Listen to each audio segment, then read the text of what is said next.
తిరుపతిలో private school బస్సులో RTA అధికారులు తనిఖీలు చేపట్టారు. నిబంధనలు పాటించని పలు బస్సులపై కేసులు నమోదు చేశారు.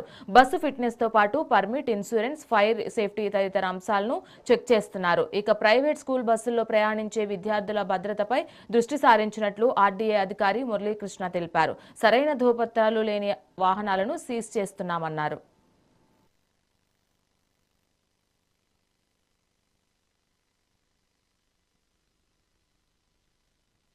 పాఠశాలలు పునః ప్రారంభమయ్యే ఈ 2 రోజుల్లో పాఠశాల విద్యాసంస్థల బస్సులపై మేము నిఘా ఉంచాము.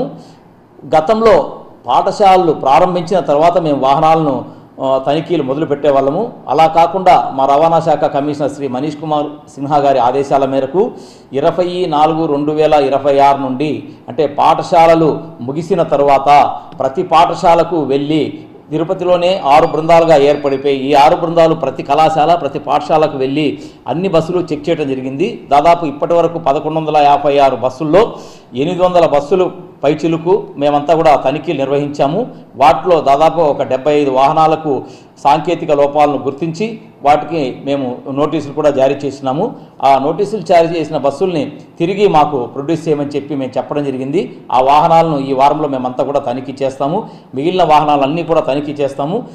పాఠశాలలు పునఃప్రారంభమైన తర్వాత తప్పనిసరిగా ప్రతిరోజు ఒక నెల రోజుల పాటు ఈ తనిఖీలు నిరంతరం కొనసాగించి విద్యార్థుల భవిష్యత్తును దృష్టిలో ఉంచుకొని ఎవరికి ఎలాంటి ప్రమాదాలు జరగకుండా అసలు ప్రమాదాలు అనేది విద్యాసంస్థలకు ఎక్కడ కూడా ఉండకూడదని చెప్పేసి మేము ఈ సందర్భంగా నిర్ణయించుకొని ముందుకెళ్తున్నాము. అట్లాగే పేరెంట్స్ కమిటీ, విద్యాసంస్థల కమిటీ వీరందరూ కూడా సరైన జాగ్రత్తలు పాటించాలని చెప్పేసి మనస్ఫూర్తిగా తెలియజేస్తున్నాను.